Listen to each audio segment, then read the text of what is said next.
तुरंत जल उसमें भरता है और फिर खाली हो जाता है। रिक्ता भरता भरताश्च रिक्ता, खाली होता है भर जाता है, खाली होता है भर जाता है।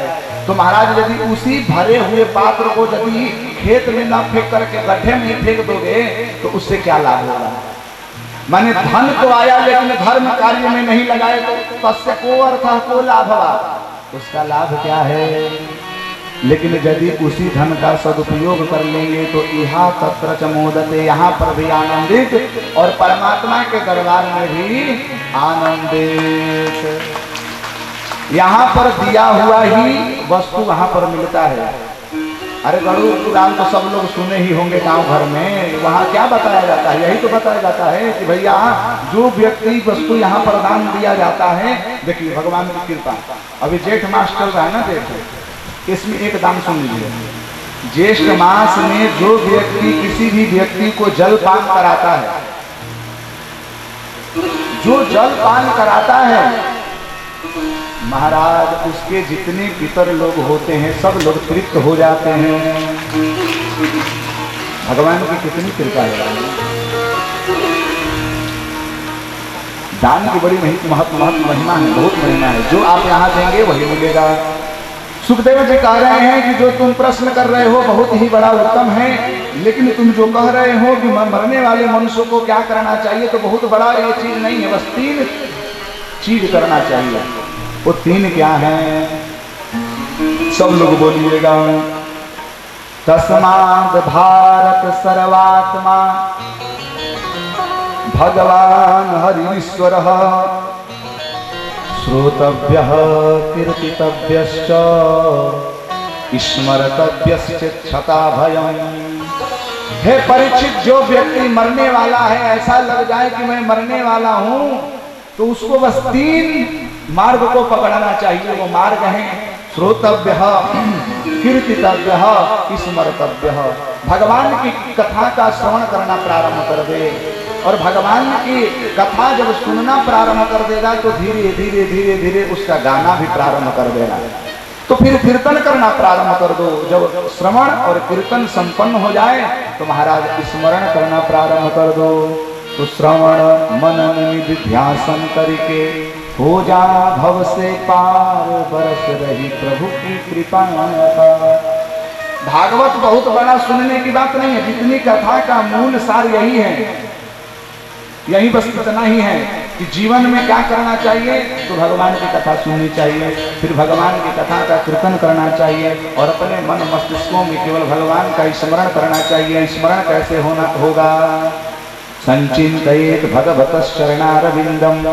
भगवान के नख सिद्ध पर्यंत उनके आकृतियों को अपने नेत्रों से देख करके हृदय में उनका दर्शन करना चाहिए। अपने हृदय कमल पर भगवान बैठे हुए हैं, उनका चिंतन करना चाहिए। भगवान की कथा का श्रवण कैसे करना चाहिए? प्रविष्टः कर्णरंध्रेण स्वाना भाव सरोरुह धुनोति समलं कृष्णं तत्पाद सलिलं यथा। भगवान की कथा जब अपने कर्णपुटों से, कर्णरंध्रों से यदि हम, अच्छा एक और बात बताइए, ये कान सुनने की जो भगवान ने बनाया, ये यदि ये ऊपर वाला नहीं होता, बाबू ध्यान दीजिएगा, सुनते तो हम लोग इससे तो नहीं है, सुनते तो इनके अंतः में जो छिद्र हैं, कर्णपुट जिसको बोलते हैं, उसी तो श्रवण होता है। इससे इसका तो कोई लाभ नहीं है। तो भगवान ने इसको एक्स्ट्रा में क्यों लगा दिया? एक प्रश्न है, एक्स्ट्रा में क्यों लगा दिया? भगवान कहते हैं कि देखो भैया, तुम लोग जब भोजन करते हो तो दोना में खीर लेकर के खाते हो कि नहीं? संस्कृत में पुटकम इत्यस्य दोना होता है। दोना का संस्कृत में शब्द पुटक बोलते हैं, पुटकम।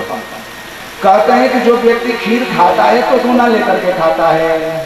तो जब क्षीरामृत का पान व्यक्ति करता है तो दोना की आवश्यकता पड़ती है। यदि भगवान की कथामृत का पान करे तो उसको दोना की आवश्यकता पड़ेगी कि नहीं? इसीलिए इतना बड़ा काम। गणेश जी का दर्शन कीजिए, गणेश जी तो इसीलिए उनका तो यही लाभ है। हमारे जितने देवी देवता हैं उनकी आकृतियों पर ध्यान देंगे तो अब हम लोगों को बहुत कुछ सीखने को मिलता है कि जटा मुकुट सिर सरित सिरालोचन नलिन विशाल। भगवान शंकर ने जटा बना लिया, जटा पर मैया गंगा प्रवाहित हो रही हैं, लोचन नल, बड़े सुंदर सुंदर इस पर व्याख्या है। बस इतना समझिए कि भगवान गणपति का कान बड़ा किस लिए है कि भगवान की कथा जितना हो सके उतना सुने, बड़ा दोना जितना बड़ा दोना होगा। देखते हैं कहीं पर भंडारा चलती है तो लोग बड़े बड़े भगोना लेके जाते हैं कि पाएंगे भी कुछ लाएंगे भी, बोलिए भगवत्सल भगवान की। तो भैया जितना बड़ा अपना काम करेंगे। अच्छा सुनिए, छोटी छोटी बातें भी औरत यदि आपस में बातें करते हैं तो कान खड़ा करके सुनते हैं, हाँ फलाना क्या कह, याद भी कर लेते हैं तुरंत, यहाँ से उठा करके वहां भी पटक देते हैं।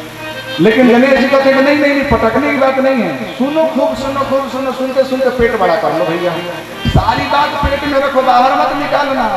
शंकर जी यही कहते हैं, नीलकंठ लावण्य निधि।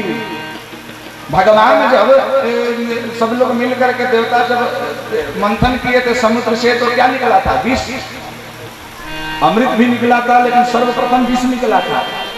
महाराज विष ततः भाई देव देव महादेव भूतात्मा भूत भावनो त्राहिणा शरणालोका त्रैलोक्यम धनाद विषात।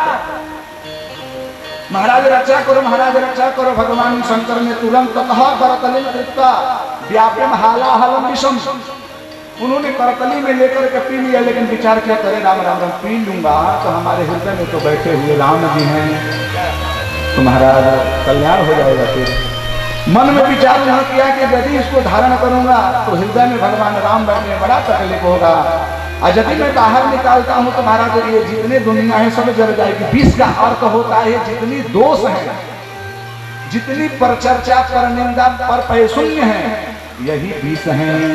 इस विष को सुनो तो सही, लेकिन अपने मुख से बाहर मत निकालो कि हमारे ननद ऐसा ऐसा बोलत रही, हमारे गोतनी ऐसा ऐसा बोलत रही। घर में दो लड़ाई क्यों हो जाती है? दो गोतनी हूँ, बीच में ननद, आप लोग क्षमा चाहेंगे, मैं एक उदाहरण दे रहा हूँ। एक गोतनी के पास जाएंगे, उनकी शिकायत सुना देंगे, इधर से फिर उसकी शिकायत सुनाएंगे, वो सुनाकर इधर सुना देंगे। महाराज दोनों कानों से दोनों की बात सुनी और बीच मुख में निकाल दी दोनों तरफ। अब दूसरे दिन झोटा झोटी चालू। भगवान कहते हैं नहीं नहीं, उसको मुख से मत निकाल, हृदय में ही धारण करो। यदि श्रवण ही करना है तो भगवान की कथा को सुनो, हृदय में धारण करो। तद पाव सलिलम यथा धुनोति समलम कृष्ण, आपके हृदय में जितनी दोष दुर्गुण है सब नष्ट कर देते हैं भगवान। इस श्रवण की महिमा है महाराज। कीर्तन कैसे करना चाहिए? तो ऊंचे ही भाषा को कीर्तन इस प्रकार से करना चाहिए कि आहा भगवान के गुणानुवाद गाने में आपके कंठ अवरुद्ध होने लगे। गदगद वाणी से भगवान के कीर्तन करें। सिया राम जय राम जय जय राम, श्री राम जय राम जय जय राम। भगवान हनुमान जी जब भगवान श्री राम का कीर्तन करते हैं तो कहते हैं कि फुलवंती लसंती सर्वी रोमाणी सर्वाणी रोमाणी। हनुमान जी जब कीर्तन करते हैं तो उनके रोम रोम से राम का ध्वनि निकलता है। ऐसा कीर्तन होना चाहिए। स्मरण कैसे होना चाहिए? तो अजात पक्षा इव मातरम खगास्तन्यम यथा वत्सतरा सुधारता प्रियम प्रिये विशुताम विशुनाम मनोरविंदाचत दृश्य क्षेत्रित्वा।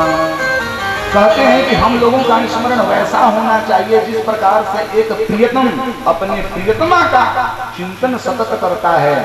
एक बछिया, आप बछा देखिए छोटा, यदि दूध निकालने का समय हो जाता है तो खूंटे पर इधर उधर तोड़ने लगता है कि अब मुझे दूध मिलेगा।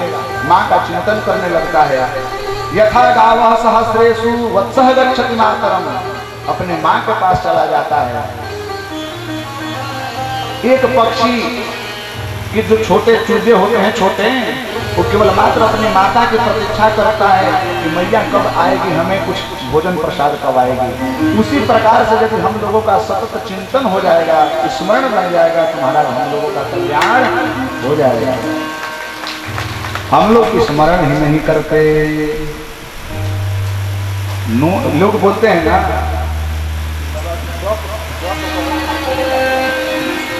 कौन व्यक्ति है जो 5 माला नित्य प्रतिदिन जप करते हैं? हाथ उठाइए तो जरा। 5 माला, अरे वाह क्या बात है, 5 माला। देखिए भैया, 1 माला तो आज के कलयुग में लेते फिर